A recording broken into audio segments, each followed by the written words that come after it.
د امیر المؤمنین حفظه الله د ځانګړي فرمان له مخې سرحدي ولسوالیو ته د پاملرنې په پار دا ځل د خوست سرحدونو قومونو چارو ریاست مسؤلینو سره د خوست شمال دوه منده ولسوالۍ ولسونو خپلې ستونزې او غوښتنې شریکې کړې. سرحدي ولسوالیو ته د ځانګړي پاملرنې له مخې د خوست شمال دوه منده ولسوالۍ یوه لرې پرته ولسوالي ده چې ولسونه یې د ژوند مختلفو برخو کې ان لومړنیو اسانتیاوو ته اړتیا لري. دوی په بېلابېلو برخو کې غوښتنې لري او هیله مند دي چې تر لوړپوړو مسؤلینو یې غوښتنې واورېدل شي او د حل لارې ورته پیدا او دوی ترې برخمن شي.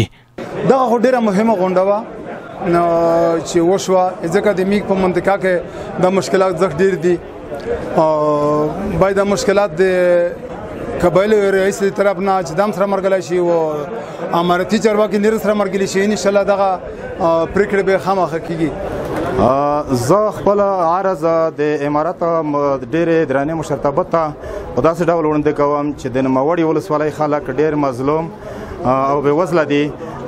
دا ولسوالي په غرونو کې موقعیت لري، خلک یې بیخي د هر څه نه بې برخې دي. د نوموړې ولسوالۍ خلک داسې وښیه چې موږ د غره نه د اوس فلحال د جلغوزیو راټولولو موسم دی، نو مطلب د امارت چې کومه مالیه ورته وضع کړې ده، موږ دا غوښتنه ده چې ولس یې مظلوم دی، امارت دغه باید ورته معاف کړي. که د امارت حق کېږي خو بیا امارت حق کېږي بیا داسې دغه د ولسونو ته باید هغه شي معاف کړی شي. بلخوا د خوست د سرحدونو قومونو قبایلو چارو ریاست مسؤلینو د دوی ستونزې واورېدې او ډاډ ورکړ چې د امیر المؤمنین حفظه الله فرمان به په بشپړ ډول تطبیق کوي او سرحدي ولسوالیو ته به خاصه پاملرنه کوي. هسپتالونو باره کې، مکتبونو باره کې دا خو ما تاسې ته ویلي چې دا موږ ټول لیکلي دي. یوه خبره. دویمه خبره دا ده چې د تاسې ولسوال صاحب دلته ناسته ده، د تاسې مسؤول ده، کومې خبرې چې موږ پورې مربوط وي هغه موږ رسوو خپلو ادارو ته.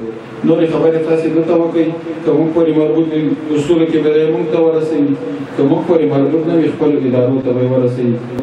د خوست قومونو قبایلو چارو ریاست د شخړو د حل او د ولسونو ترمنځ د روغو جوړو لپاره د 12 ولسوالیو له ولسونو سره هر اړخیزې ناستې او مجلسونه کوي ترڅو خلک د مینې او اخوت په فضا کې ژوند تیر کړي.